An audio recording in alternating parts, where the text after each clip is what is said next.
March 17, 1968. Sunday. In pursuit of something he had misplaced during his rise to stardom, Elvis Presley entered a little black church in a remote area of Mississippi. Elvis Presley's perception of his own talent was altered when an 8-year-old youngster who had never heard of him began to sing. 4 hours, Elvis had been driving without a specific goal in mind. It was one of those Sunday mornings when being Elvis Presley felt more burdensome than normal. The movies, the performances, the ongoing demands, a sense that he was evolving into a product rather than a person. He had to discover something genuine, something that made him remember why music was important in the first place.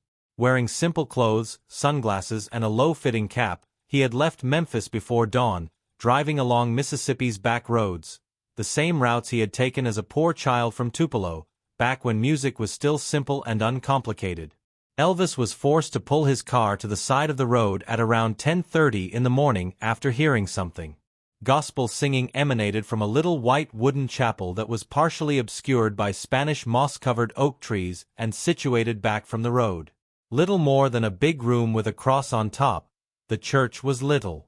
Decades of use had caused the front door steps to sag slightly in the middle and the paint to peel in some spots. However, the sound emanating from within was everything but exhausted.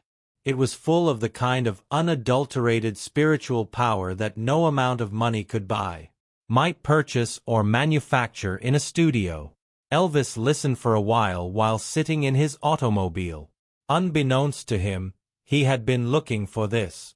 This was the sound of individuals singing because they truly believed what they were saying, not for attention, money, or celebrity. He exited the vehicle and strolled in the direction of the chapel. He could see through the open windows that there were around 40 black individuals singing heartily while wearing their Sunday best. An vintage upright piano and an elderly woman. Standing at a wooden pulpit is a pastor dressed simply. Sitting alongside their families are children. Some are quietly listening, while others are singing along. Uncertain, Elvis stood at the entrance. It was not his church. At least not in the way the world typically separated people. These weren't his people.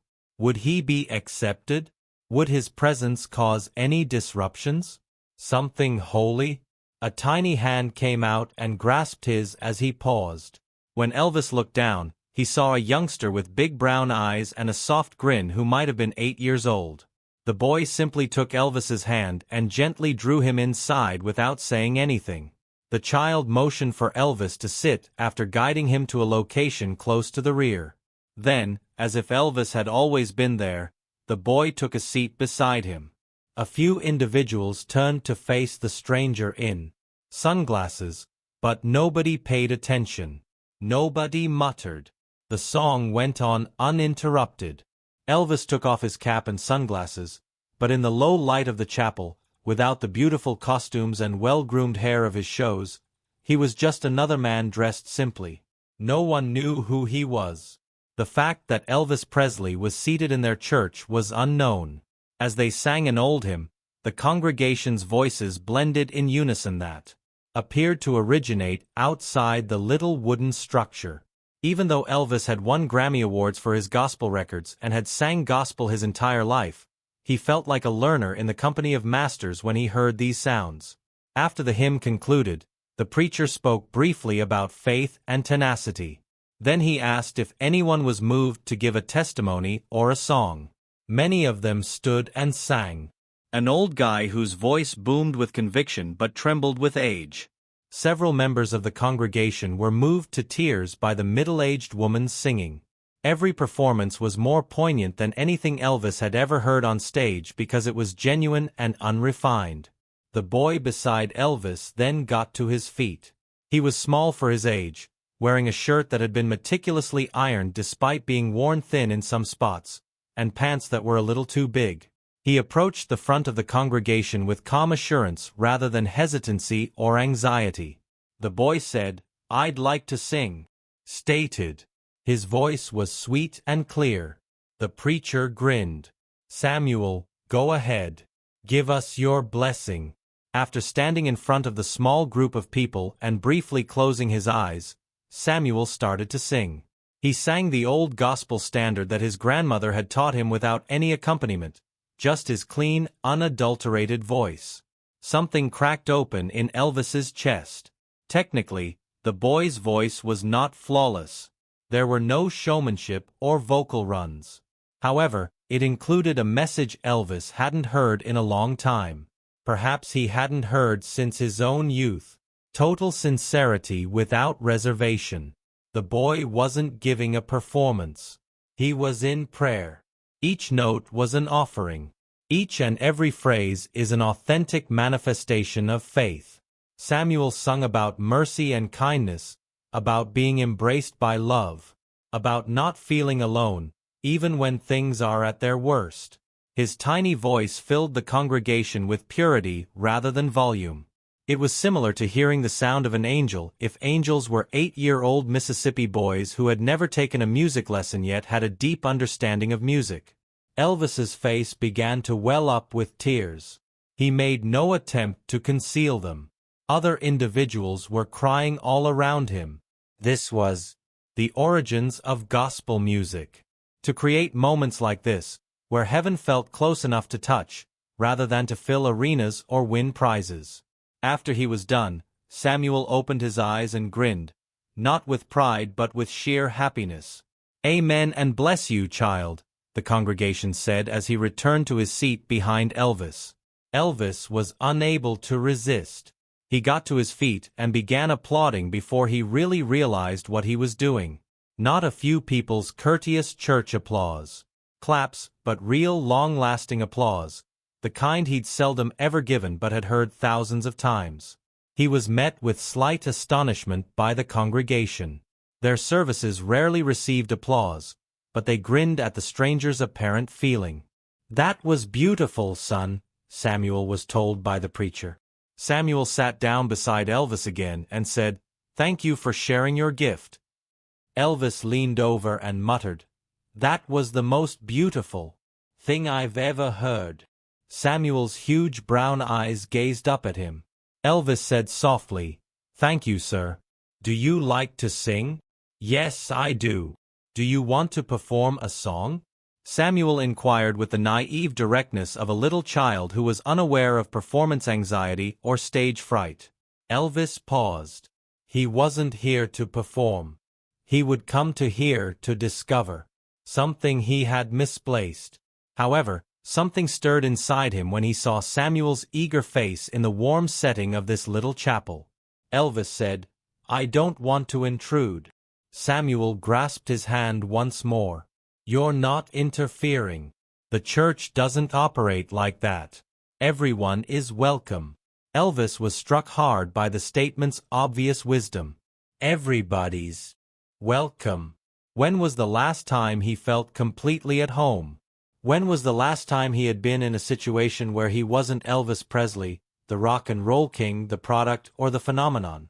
With Elvis's hand still in his, Samuel got to his feet. "Pastor, this man would like to sing too." The pastor gave a kind nod. Elvis stood and said, "Come on up, brother. What's your name?" His heart was racing like it hadn't been in years. "My name's Elvis, sir." The name startled a few members of the congregation, but not everyone in this tiny rural church in 1968 had a television or listened to popular radio. Elvis was little more than a name to them. The pastor answered, "Well, Elvis, we'd be honored to hear you sing." Elvis made his way to the front of the congregation. He observed the faces observing him with wide eyes. Embracing phrases. Other than sharing something genuine, there are no cameras, no screaming, and no expectations. "If it's okay, I'd want to sing." His voice was trembling a little. "Here, Samuel reminded me of the true meaning of singing. I want to try singing from the heart as he did." Like Samuel, he closed his eyes and started singing the same hymn. His voice alone, without any band, microphone, or complex arrangement, without any production and polish, reciting the lyrics that had soothed his own mother during her lifetime. At first, Elvis sang softly, as if he were relearning how to sing and recalling the days before everything was confused by fame. but his voice became louder as he went on. Not necessarily louder, but more attentive and truthful. He sang each syllable as if he needed it to be real, as if he truly meant it. Perhaps he did. Perhaps at that time Elvis, as much as anyone who had ever entered those church doors, Presley needed to believe in mercy, grace, and being embraced. There was a long pause when he was done. The pastor then got to his feet, approached Elvis, and gave him a hug. Elvis was unable to speak as the pastor said, "Brother, you've been carrying something heavy. I hope you can leave some of it here with us." He simply nodded while crying, now freely pouring down his face. The congregation motioned for Elvis to remain in the front as they started singing again, this time a happy hymn. Running up to him, Samuel took his hand once more and stood beside him. And Elvis Presley, who had played for millions of people, stood in a little church in Mississippi and sang gospel to 40 people who didn't know who he was. And it was like returning home. Elvis attempted to leave in silence after the service, but Samuel found him outside. "Are you heading out?" the boy inquired. "I should," commented Elvis. "But I want to thank you. What you did in there, the way you sang, you reminded me of something important." "What's that?" inquired Samuel. Samuel cocked his head, thinking, it's about letting it come from somewhere genuine, about meaning what you sing, not about how you sound or how many people are watching. Elvis knelt down to Samuel's eye level and said, "Your grandmother is very wise. Can I ask you something?" "Yes, sir." "Have you ever heard of Elvis Presley?" After giving it some thought, Samuel shook his head and said, "No, sir." "Should I have?" With what may have been his most sincere smile in months, Elvis said, No, you shouldn't have. It's better this way." He reached into his pocket and took out several $100s in cash, pressing it into Samuel's little hand.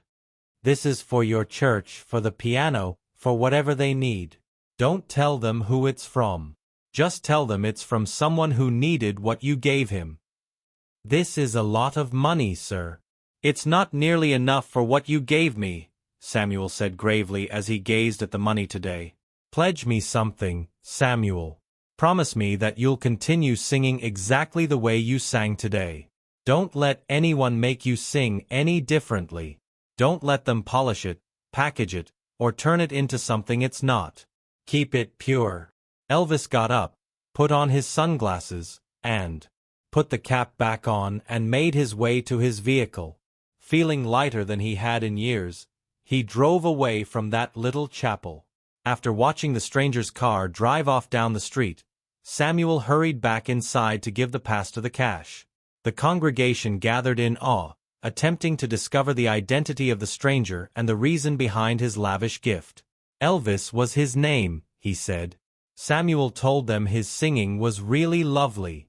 An old lady in the congregation stopped. "Elvis? Did you mention Elvis?" "Indeed, ma'am." The woman's eyes widened. "Have mercy, Lord. Elvis Presley was that person. In our church, that was the Elvis Presley." The congregation burst into animated conversation. They had no idea that they were worshiping with one of the world's most well-known men. 4 generations to come, the tale would be recounted. However, the fact that Elvis had attended their church was not significant to him as he drove back toward Memphis. What Samuel had provided him was what mattered. A reminder that true music was not about Grammys, fame, or wealth. It was about finding a deeper, more genuine connection. After that day, Elvis fulfilled his vow to return to gospel music with a reinvigorated sense of purpose. His love had always been gospel, but it became even more significant to him after he met Samuel. In the years that followed, he released a number of gospel records, and those who knew him claimed that something was unusual about them. Something more unvarnished and truthful than previously. That little chapel in Mississippi is where Samuel grew up. He went on to teach music, educating students about the power of song in rural schools. He never made a huge stage appearance, published an album, or gained notoriety, but he taught hundreds of kids too. The same honesty and purity that had brought Elvis Presley to tears that Sunday morning were reflected in their singing. Samuel was 17 years old when Elvis passed away in 1977. He had only met this famous man once, yet he felt a peculiar connection to him after hearing the news on the radio. He recalled the stranger who had knelt down and implored him to keep his singing pure while he was singing with tears streaming down his cheeks in his church. Samuel didn't really comprehend what had transpired that day until then. At the height of his success, Elvis Presley entered a little black church in quest of something he had misplaced. And he was reminded of it by an 8-year-old youngster who had never heard of Elvis Presley. Elvis left money to buy him books for the congregation, fix the roof, and fix the church's piano. Never forgetting that it was a gift from a stranger who needed what they had to offer more than they needed what he could give, they used it wisely and made it endure for years. Generations later, the tale of Elvis's visit was incorporated into the church's chronicles. However, the fact that Elvis had been present was not the most significant aspect of the tale. It was what Elvis had learned from Samuel and what Samuel had learned from Elvis. Performance isn't what true music, the type that counts, is about. It has to do with the truth. It's about allowing something pure flow through your heart. Samuel fulfilled his pledge given to Elvis. He never allowed anyone to alter his singing style. He never sought notoriety or financial gain. He simply sang as his grandmother had taught him to, exactly as he had done on that Sunday morning when he had unintentionally imparted one of the most significant life lessons to Elvis Presley. And Samuel kept that pledge each and every time he performed and instructed a child to sing from the heart rather than for praise. As Elvis had requested, he kept it pure. Make sure to subscribe and give it a thumbs up if this tale of humility, unadulterated faith, and music that breaks down walls touched you. Give this video to someone who needs to hear about the importance of remaining loyal to oneself. Have you ever had an unexpected teacher teach you something significant? Tell us in the comments section. Remember to hit the notification bell for more untold tales of the moments that show what matters most.